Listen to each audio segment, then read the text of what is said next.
Yo, yo, yo, yo, what's up? This is John from J Innovation Garage in the Peach capital of the state, baby. I tell you what, boys and girls, it is 97 degrees in this shop. I just turned the fans off, so it's still hot. All right, so we'll give you a little update on this Mustang. If you've seen, I've been dumping a lot of content on shorts. It's because I had about 487 videos on my phone, and I was dumping my phone. I was dumping some data off of it, and the new update for the iPhone 17.4, 3, whatever, it crashed my phone because there was a bug in it. So therefore, it said that my system data was running like at 196 gigabytes. So that just it wouldn't let me text. It wouldn't let me do. The only thing it let me do is call. So found out what was going on with that and did some cleaning, removed this, reinstalled, backed up my phone with all of the pictures, and then I did a hard sweep and then reinstalled everything. And now my software, it says not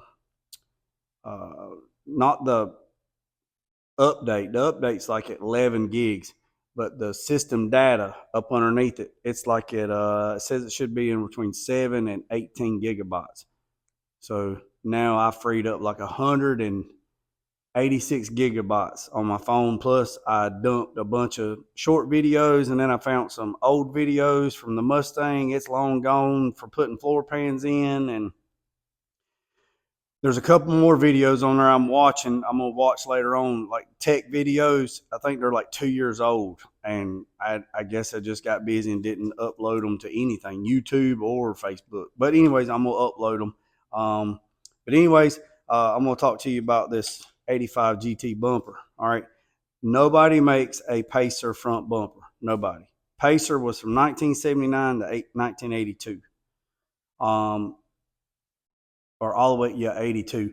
You can't get those bumpers. Now, I can get any other bumper, but I can't get that bumper. So the client said he looked at the bumper, and it's pretty rough.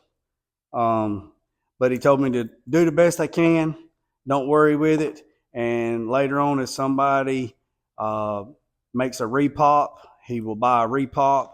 Or if he can find another 79 Pacer car, a parts car, he'll buy the whole car if it's got a good front end, but most of the front ends are gone anyway. He went all the way to Georgia to get the hood that he has, and he paid a wad for it.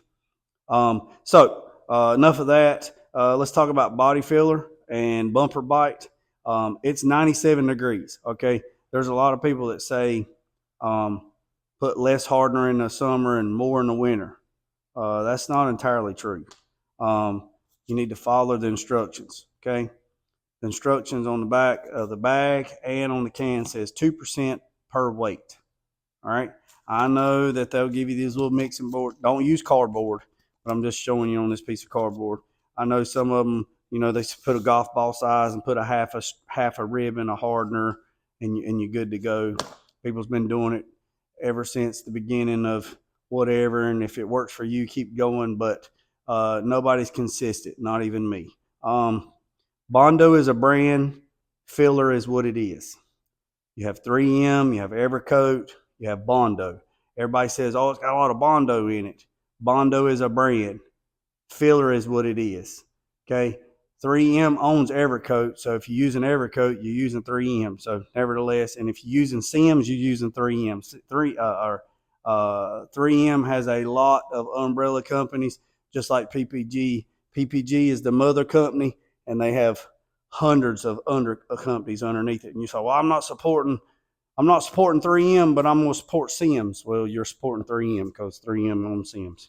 Nevertheless, so this stuff right here is a bumper bite glaze. This right here, according to Sems, this right here, part number 40489, this right here is fills in scratches and minor imperfections on plastic and flexible substrates. That means plastics. All right. This has a working time of 5 minutes, and within 15 minutes, you can sand it. That means the working time is when I put the filler and then I start mixing it up, that's your work time. You can't sit here and mix it for 4 minutes and then go try to spread it. It ain't going to happen. This is what's going to happen. It's going to harden up or kick, or it's going to be over with. So I suggest, if you're not in an air conditioner environment, I have air conditioner here, but I just don't turn it on. If you're not in an air conditioner climate where you keep it like 70 degrees, low humidity, I would suggest mixing small amounts and hurry up and spend like 30, count like 30 in your head, and then start skimming it and try to get it as smooth as you can get it before it kicks. And then mix you up some more, mix you up some more, mix you up some more, and just do it like that. There is no way that you can skim anything with large quantities in 95-degree weather. Ain't happening. Ain't happening. You ain't doing it. Even if you weigh it on a scale, you ain't doing it. You ain't doing it. You ain't doing it. So this right here, this bumper bite, it looks almost like icing. Is basically what it is. It's a glaze. It's flexible. But enough of that. I weigh all my filler on the scale, and I suggest you do it too. Just buy a cheap Harbor Freight scale and mix it up. But now let's get to it. All right. So, wow, I talked for 6 minutes. I hope you're still with me. All right. So I sanded this whole. Actually, I epoxied this with CRE 321. I mixed it 2 to 1.5. I sprayed it with a 2.2, and I put like 4 coats on it. And I've let this thing set for, I don't know, 2 weeks or better. All right. So I went over it, and I have sanded it with a DA, with an 80 grit pad, the best I could. But all in these little places in here, I had to do by hand. And I had to flip it over so I could get the backside of here. So all in these little nicks and crannies and stuff, I did it by. I still got to do some more, because you can see right here it's not completely flat. But right here, all the way across this whole front nose was bad pitted.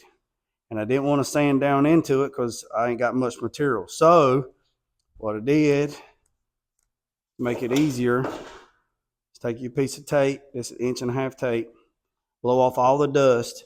And what I did is I run a piece of tape right here.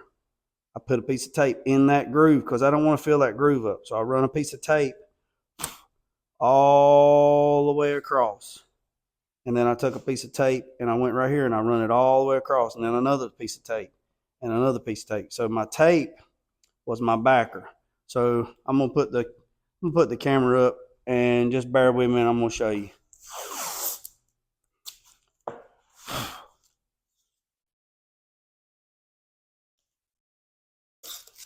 Just bear with me, fellas.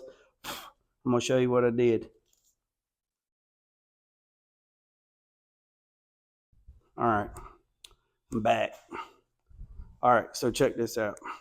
So this is what I'm talking about. I run a piece of tape like that, and I run a piece of tape like that, the whole perimeter. And then I doubled it up. So when I'm spreading my filler, I'm not spreading it over on this, and I'm not filling in this body line. I'm just swiping it, and I'm just keep going. And then when you get done, when it starts kicking, what you do is you grab the tape and you pull it away from itself like that at a 45-degree angle, like that. And what that'll do is that'll give you a sharp, crisp edge all the way across, and then you come back and sand it. So there's really not a lot of filler right there. I mean, it's like not even as thick as that piece of paper or that piece of tape. So now what I'll do is I'll blow it off real good. I mean, look how flimsy this thing is, boys and girls. I mean, this thing, I don't want to get too aggressive with it because I don't want to crack nothing, you know. So what I'm going to do is I'm going to flip this over. I'm going to get up underneath. I got to get up in here. I got to hand sand all this. And then what I'm going to do is I'm going to hang it on my rack, and then I'm going to epoxy it again. But I'm not going to epoxy it until late night when it kind of cools off like in the 80s. And I'm going to use 95 reducer, and I'm gonna put 3 or 4 good coats on it. I'm gonna let it set, and I'm gonna sand it again, and I'm hoping after this prime, I'm done, because like I said, I don't want to put too much material on this thing and this thing bust and crack, because there is a 98% chance it's going to crack. Because it's like building a house at the beach. It's constantly moving, and the client knows that, and it really, really bothers me that I'm putting it on there, but I don't have no other choice. I don't have any choice.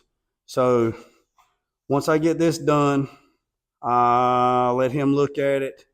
He'll tell me yay, and then I'll put this on the car with the lower valance on the car, and then once all that's done, then pray Jesus, I hope we get some cooler weather next week and some rain. We need some rain. It ain't rained in 3 weeks. We need the rain and knock the dust and the bugs down.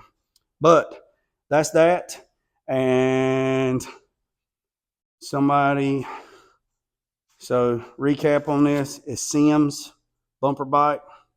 And if you'll put this stuff out in the sun and let it get a little warm, pliable, and then bring it back in, if you do that, it's going to speed up your kick time too, because the product is hot. And also, before you use your hardener, make sure you knead it, make sure you work it, get all the resin and stuff built back into it. Don't squirt it out there, and make sure you do that. Boys and girls, it's brutal hot. Remember, again, I appreciate you. Hit the subscribe button, give me a thumbs up, drop a comment in there and let me know what you got going on. And remember what I said, boys and girls, don't worry about the man up the road or the man down the road. Sweep off your off your own front porch while you're sweeping off anybody else's. Put God first, let loose and drag. Peace, some chicken grease, I'm out.